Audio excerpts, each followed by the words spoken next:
This show is known for putting its foot in its mouth, and we did it again. No, we didn't. Dicks, whatever. Yeah, exactly. Our mouths are open fucking holes. Put in whatever garbage you have. We did it again, though. I always feel bad when the person is a fan of the show or knows well, we don't know them. Oh, right, yeah. Sam related a story to us right before the show today. Yeah. And I kind of feel bad. What was the story? Just because supposedly he is or was a huge fan of our radio show. Still is. Yes. One of the guys at SNL is a huge fan of the Opie and Anthony Show. Not one of the guys. Not, hold on, but before the big reveal. Sure.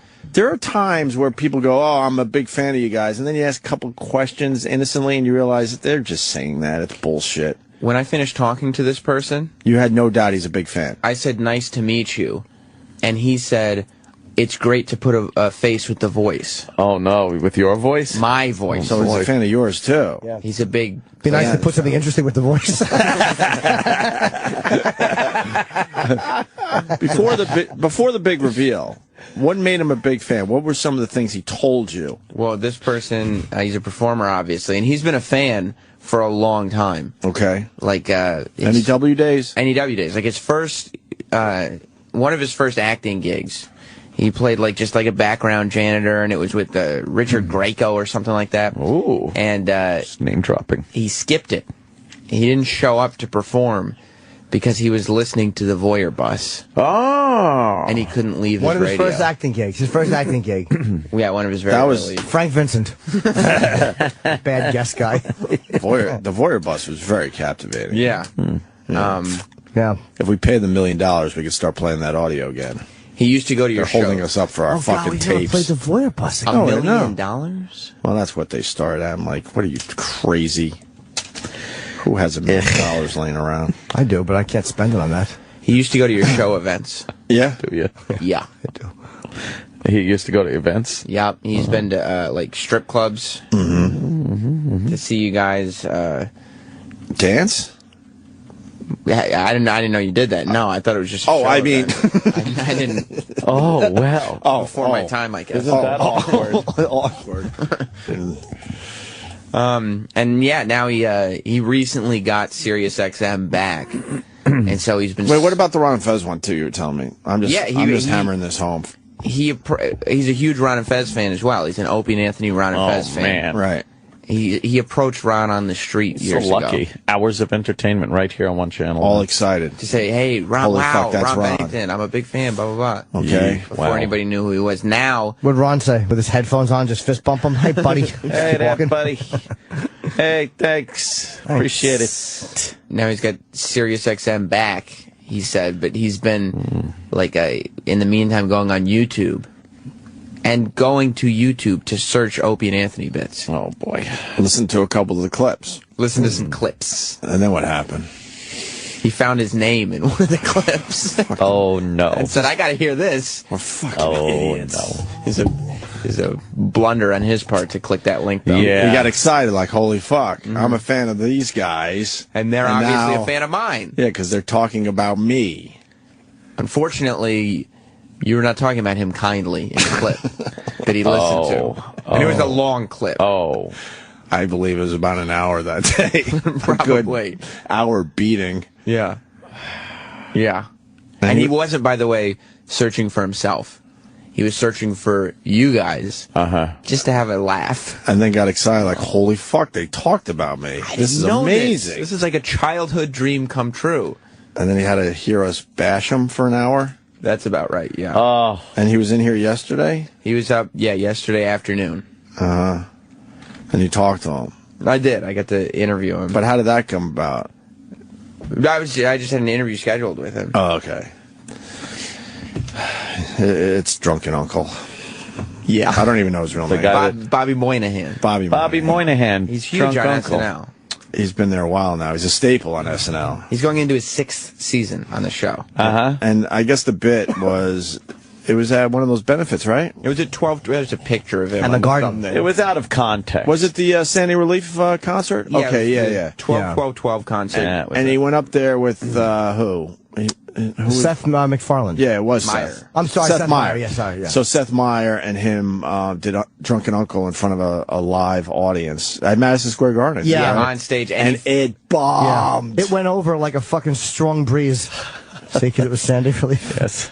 And we had to point out how bad it was. He followed Kanye West, who also completely took the crowd out of the show. Kanye West stunk that night. I think that probably hurt these guys. But, you know, look, it wasn't a great bit. And it might be a funny bit on SNL, but in that particular... It didn't work. It's hard when you're scripted like that to Yes. have to be married to it. Yeah. What did we say? We weren't that bad. No, you were horrible. Yeah, really, Oh, really man. mean. We Really? were Very mean. Really? Oh. Yes, you were. It's always hard when you're mean to somebody who likes you. Yeah, prove that we were mean. Yeah, let what me are you hear a little talking bit. about? Let me hear a little bit, you liar. Billy Joel was on, but the genius that That's was nice. SNL's Drunk Uncle Anthony. came on right after Kanye, Anthony. and wow. SNL should be embarrassed. I was telling That Anthony was it? before the show. I'm like, Opie. Oh, this is Can uncomfortable. I point out that this is not even lighthearted ribbing?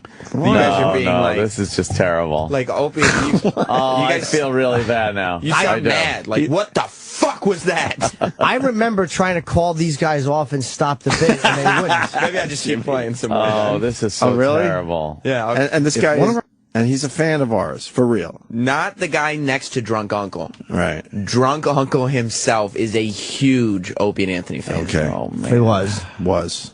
Our guys came to us and said, hey, man, we got this bit. It's called Drunk Uncle. The person would be fired. It's like, what? Just a dopey Jesus, radio Opie, show. that's harsh. That was in front of 2 billion people last night. Every so often you had to remember. God. You had to remember every so often. It's like, oh yeah, this is going out to the world. Every Right. channel was showing it. Yeah. And it just You makes pause me right feel there? like, you know what? You see how I try to chime in and just give Yeah, facts? yeah, sure. Come on, guys. Every channel was showing it. Like, let's. Yeah, you're trying to move on. Yeah, quit mucking up the works. Stick to the news here. Yeah. Yes. You could be on SNL. Could do that. You know what? The person listening to our voices right now, you could be on SNL. They should He have is. used one of It turns out the guy is. But that's Yeah, whoops. That last night. Maybe they should have used one of Jimmy's bits. yeah, that would be the time for it. Yeah. Jesus. I don't watch SNL anymore, so what? Is that one of their benchmark characters? Because that was... I don't either. That Terrible. Oh. I mean, everyone was like, holy fuck, Kanye West is out of place, and his sound didn't sound right, whatever.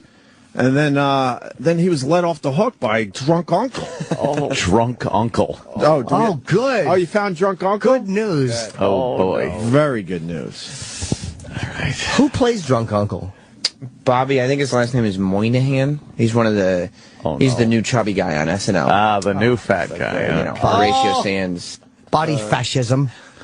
Oh, my God. Fascism. I didn't realize I jumped in on it a little This bit. is I wouldn't so even- bad. I wouldn't even care, but now knowing he's a fan of ours, I Big feel fan, like bad. from childhood. now I care. Like I when feel he- bad. When he was just dreaming of making it, like, and just fighting, he was like, well, at least I have my favorite radio show, Opie and Anthony. Oh, see, I feel That's all, though. We moved on, I'm sure, right? Yeah, well, I don't know. This break is just. I knew Did this we was move you on? guys. I remember not. I kind of liked that bit, and I'm hearing you guys bash it, and I'm like, all right, I'm in an awkward right, position right. You did not move on. You sure? Let's check the clip. All right. Didn't he do one of Jimmy's bits? I think he was doing the. He did the first Jimmy bit. Did he? Yeah, the construction site Yeah. where they're talking to the chicks that are walking by, and it's Daniel the Craig? Chipperson kind of bad joke guy. yeah, The yeah, bad yeah. line Wasn't guy, he yeah. doing? Pause.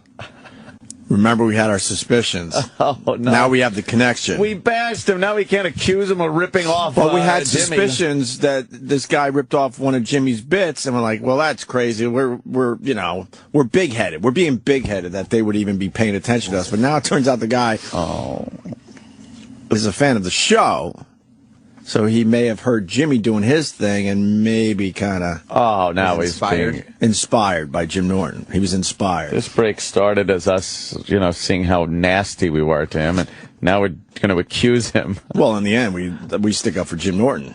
Well, of Because I course. remember how upset Jimmy was because Yes. one of his bits was absolutely on SNL. It was twisted and a little different, and we were like, what the fuck? They got to be listening to us over there. Yeah, I've had a couple of chip bits Right. show up there, and it's very And frustrating. now it turns out the guy is a fan of our show, so it wasn't as far-fetched as we thought at the time. From the Yeah. Chipperson part? I thought Daniel Craig was doing the Chipperson part. I think he was, yeah. Yeah, no, he was definitely in the skit. I think he was the lead-off guy. Like, Yeah, but he was the main Head guy. guy, With, yeah.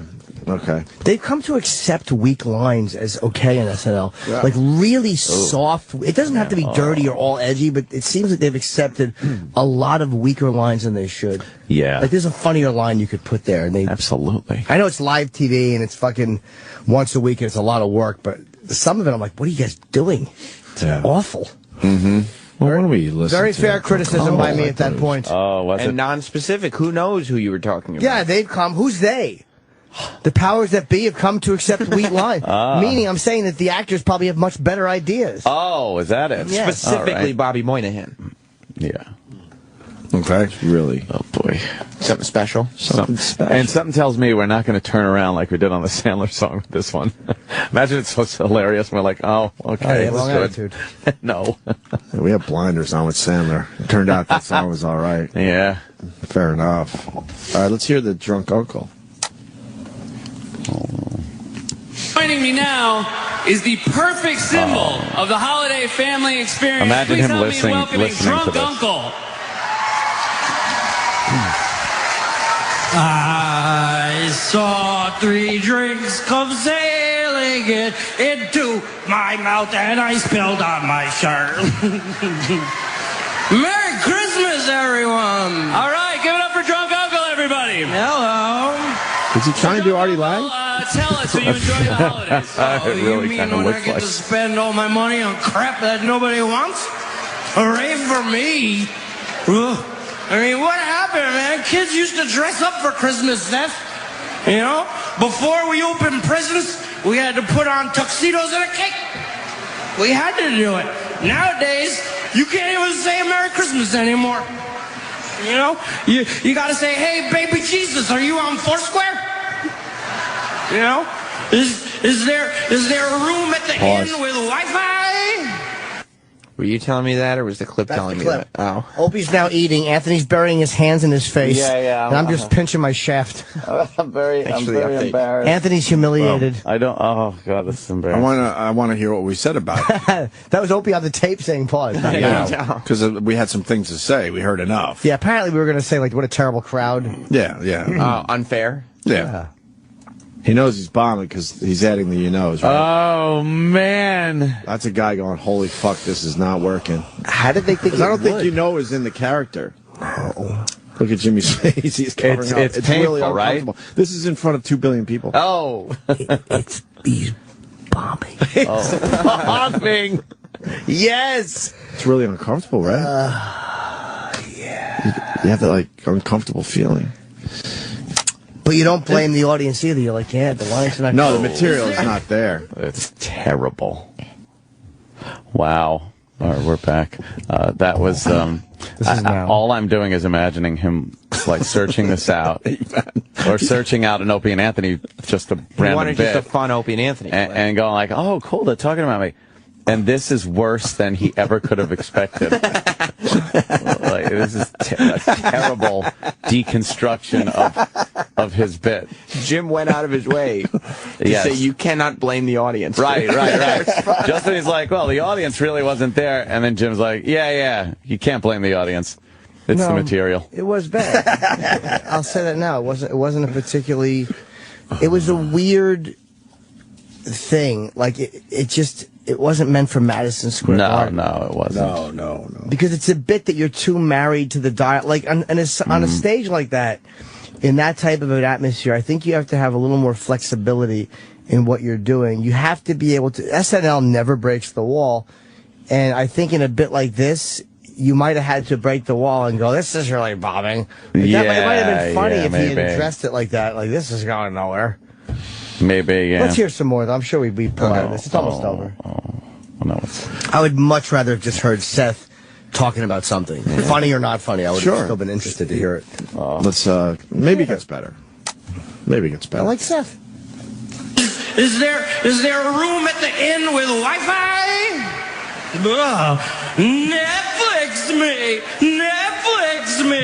Netflix me! Ugh.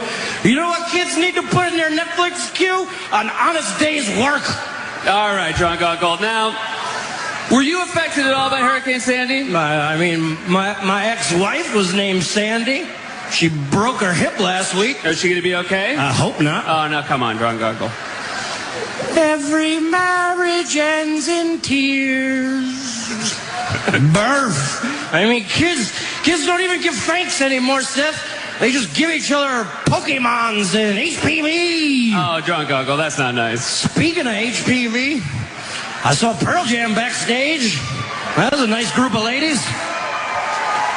Jeremy spoke in class today. Oh, that's good, drunk uncle. Yeah, the way things are going in this country, Jeremy's going to be speaking Chinese. All right, drunk uncle.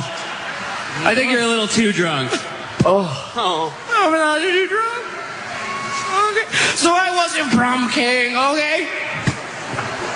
So I wasn't the NBA Dream Team, okay? No, yeah.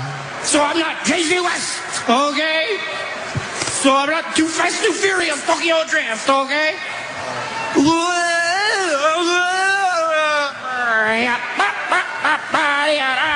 Come on, that's not me. That's not anyone. All right. All joking aside, here's what you viewers at home need to do.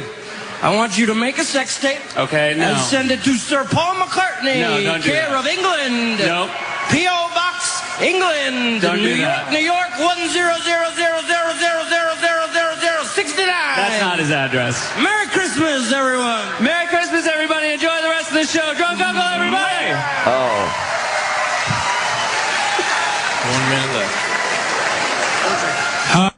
And then you got Jake Gyllenhaal looking like a fucking homeless guy.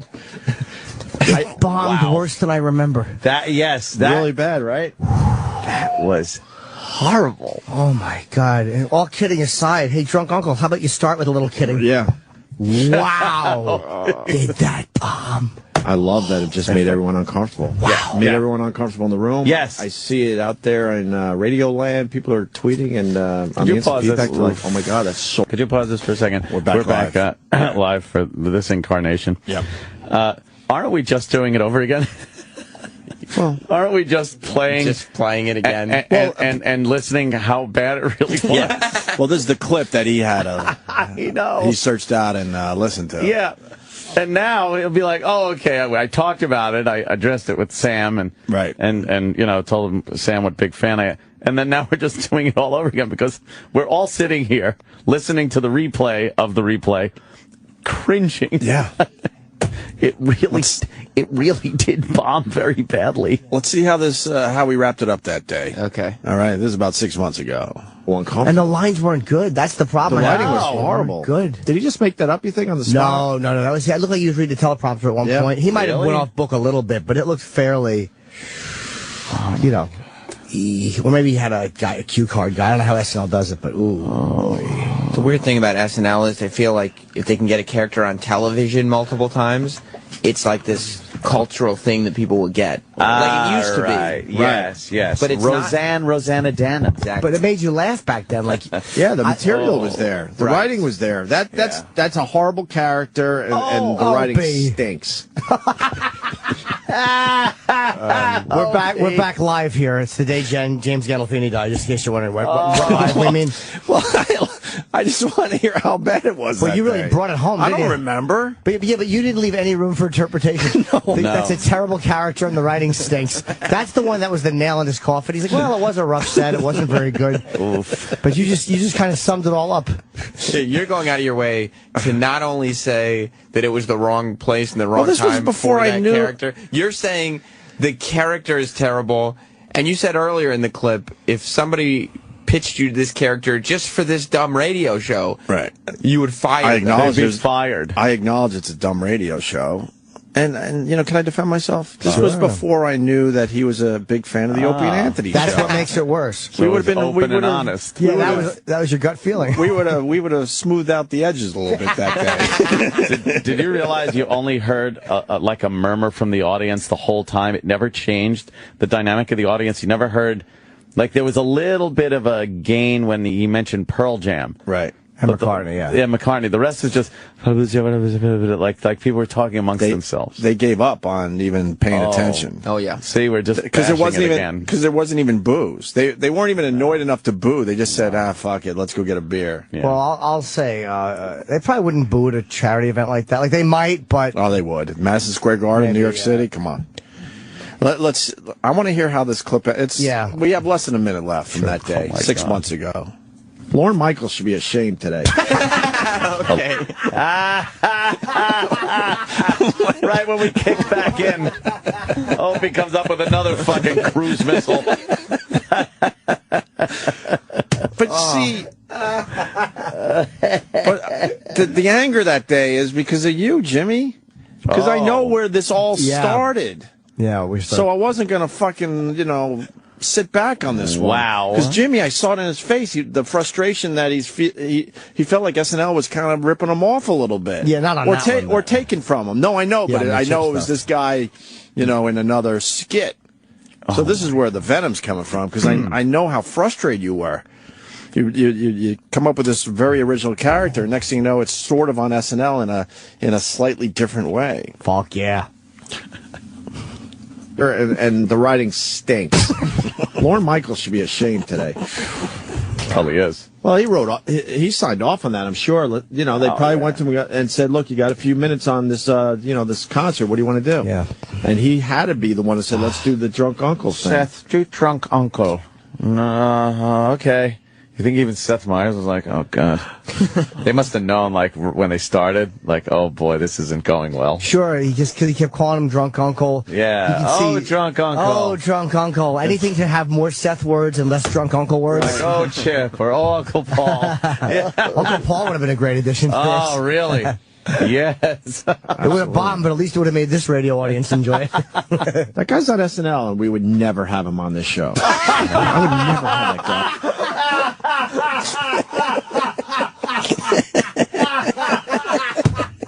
Holy shit! And if you're just tuning, you gotta listen to the replay, because is that brutal?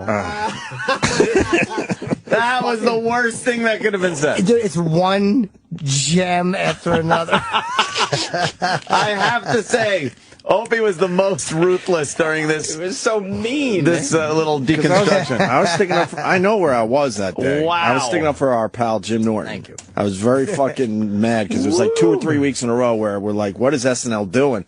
They're biting off Jimmy a little bit. And then you say that on your radio show, and everyone's like, shut the fuck up.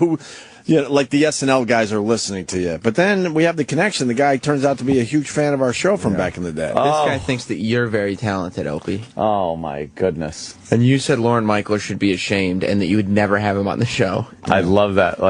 I got to hear that line Every again. line gets worse. Because it's so bad. Just when you think it's going to wrap up painlessly, the last 20 seconds are fucking atomic bombs. Oh, God, that's so bad. Can you imagine going through YouTube? Knowing the guy knows us or whatever, likes what we do, makes it so much fun. Imagine looking for a funny clip, you just want to laugh. Right. Yeah. And you're like, oh, my favorite radio show brought my name up. Love this. And then you click on it, and your favorite radio show is advocating for you to lose your job. Right. Says that they would never have you on as a guest. No. Not funny, not entertaining. Right. It's just, oh, wow. This is bad. For Uncle Paul. Yeah. Uncle Paul would have been a great addition to this. Oh, really? Yes. It would have bombed, but at least it would have made this radio audience enjoy it. That guy's on SNL, and we would never have him on this show. No. I would never have that guy on. Oof. Wow, that was really uncomfortable. Yeah. It's not good. Oh. That's it. That's the end of the clip. Wow. So that's Bobby Moynihan. Yeah. And if you're just tuning in, listen to the replay, please. But basically, we found out that he's a huge fan, Sam is saying, of our show. Sam did an interview with him. And to his credit, we're about to play that audio. It gets better now. Before the interview started, I was introduced to him. He was like, Sam Roberts, this will be on the Opie and Anthony channel. And then he immediately said he was a big fan, and immediately said, those guys, I found a clip of them on YouTube. They didn't like my 12-12-12 performance. That like stuck in his head the most out of anything. Sure. All the going to our appearances or whatever, liking the show, listening, those moments where you knew where you were when you heard a certain bit and things like all went away, and he just remembers that. Well, he has to know that didn't do well. Like, as a performer, especially a guy like that who does live TV.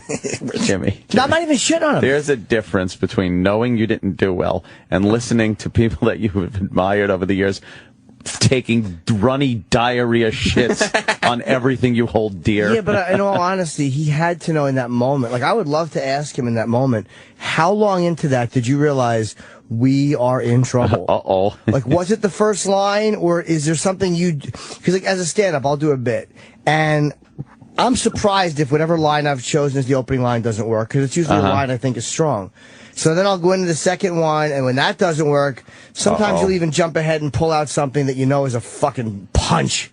And when that doesn't work, you're like, sinkaroo. You're in trouble. I'm in Dutch.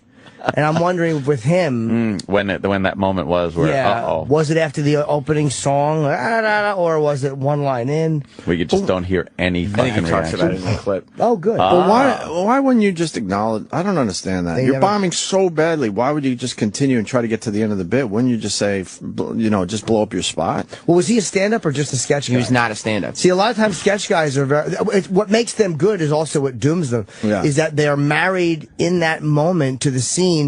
And it's also why they do scenes well when they go well, because they don't break them. Right. It's only he only ever did sketch and improv. Yeah. All right. So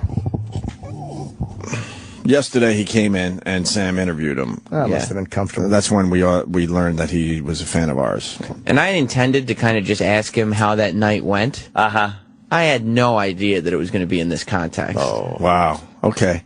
So here's the audio from yesterday, brand new audio, with Bobby Moynihan, who plays Drunk Uncle.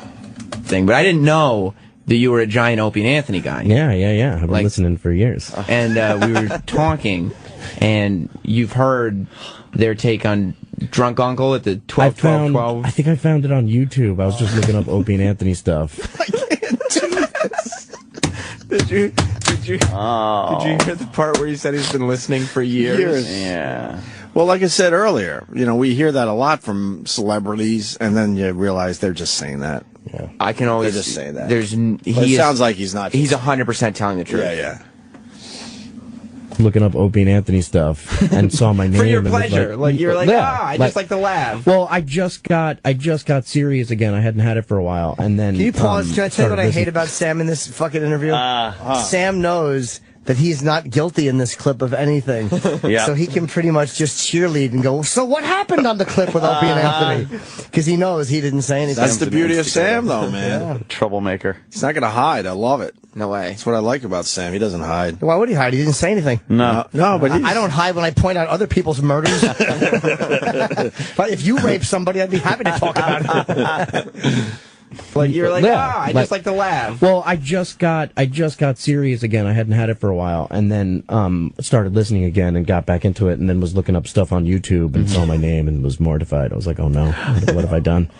But they were talking about I did the 12-12-12 concert as Drunk Uncle. Yeah. And it did not go very well. What's it like to go up there? What's it like to bomb at Madison Square Garden? Oh, it's the best. Did you know that was going to happen, though? The second I walked in the door, I knew it might not have been the best idea.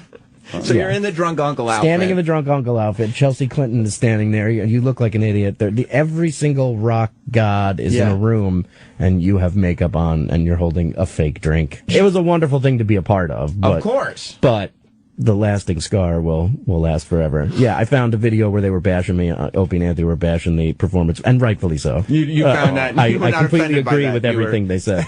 But that was a rough night. Oh my God! Yeah, he seems like a good dude. That really. But again, he knows you have to know. That's interesting. Standing next to Chelsea, the humiliation of knowing you have to go out. Like, that's fucking, oh my God, I don't belong here. I cut the clip down just for our purposes, but he went on to talk about how the teleprompter just kept going, and he just wanted it to end. He was watching everybody just stand up and go to the bathroom, and he said it was horrible. That's brutal, man. Did he talk about, this is what I'd love to ask him, what the moment you finished and walked backstage, like, who did you see and what were the... Because walking backstage after a shit performance... You probably wouldn't make eye contact with anyone. People just don't look at you. Or you look down. Well, they'll say, hey, good job. It's great, man. Great job. Or I'm wondering what people said to him. Did everybody ignore him? Did he get a picture with McCartney, or was he too ashamed? Like the scene in Private Parts where Fart Man walks back and Ozzy goes, what a fucking asshole. Fucking asshole. I don't remember that. Yeah, that was Ozzy funny. was in that? Fuck. Jimmy, Jesus. That was the shy Howard. He comes back. Hello. Yeah. Hi. You fucking asshole. I bet your drunk uncle had the same experience. I'm sure he very did. similar to that. And he told me off the air. He described it. He described it in more detail off the air.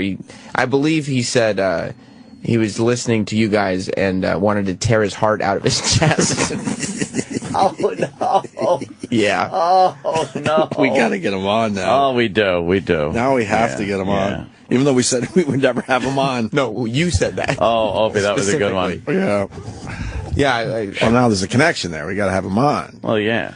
And I told him the secret. I was like, those guys will never talk badly about you again. If you go on and you say, I heard when you made fun of me, you were right. Oh. It's the last time they'll ever say a bad word about you. That's right. So I think we're trying to get him for next week or something. I wouldn't beat him up if he came in. No fucking way. No.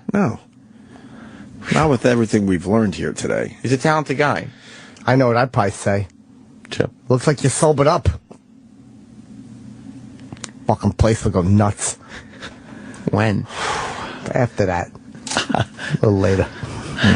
After that. Well, yeah. Well, I'm officially now on his side. I'm in his camp. I'm like a fan. the drunk uncle. I'm a fan. Yeah. Here's if they like us, we like them. Yeah, it's as easy as that. Yeah. And it's not like he's successful or anything. He's got SNL, but then he's also one of the main voices in the new Monsters Inc. movie. Is he really? Yeah. It probably is successful. Well, you know what? right. I saw the Drunk Misjudged. Uncle sketch in context on the Weekend Update on the show, and really, it wasn't that. Way to smooth things over. What are you doing?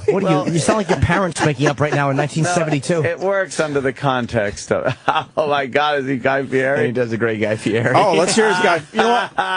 Let's try to turn this whole fucking thing Come around on. today. Yeah. If he does a great Guy Fieri and he makes fun of that whole rock and roll shit like we do, then we're all in with him. Maybe we just gotta, embrace a different character. Maybe. And see it, like Anthony said, in the proper context. Right. All right. We're doing this cold. I've never heard his Guy Fieri. Yeah, So this could go really bad. That's a commercial that they can't Late. load for 20 seconds. Can't they load? Yeah, And then even we'll when they stop. can't load the commercial, you still have to sit here and wait. He's got the flame shirt, the spiky blonde hair. Yeah. He does have that. Yeah. It's my new deep voice. And I guess he acts like Guy Fieri, Yes, he That's does. exactly right. which is Guy Fieri. rocking. Rock and roll. Tomorrow, the New York Giants take on the New England Patriots in the Super Bowl. That's this week? All right. Here with some ideas on what to serve at your Super Bowl party is the Food Network's Guy Fieri. Got the sunglasses in the back. Seth Meyers cutting wires using pliers. It rhymes. Guy, I'm excited for these recipes. Are you ready? I was born crazy. Full throttle. Now, one of my favorite parts of any Super Bowl party is the finger ball foot food. Oh, I think you mean football finger food. Nope. I got it backwards on purpose, much like my sunglasses. Protect your neck. Nice. Right. Yeah. The key to Super Bowl food is having a theme. So what better way to get ready for the Giants versus the Pats than with a giant pat of butter? Coming up at 9 o'clock, Elijah Wood. Elijah Wood? Yes.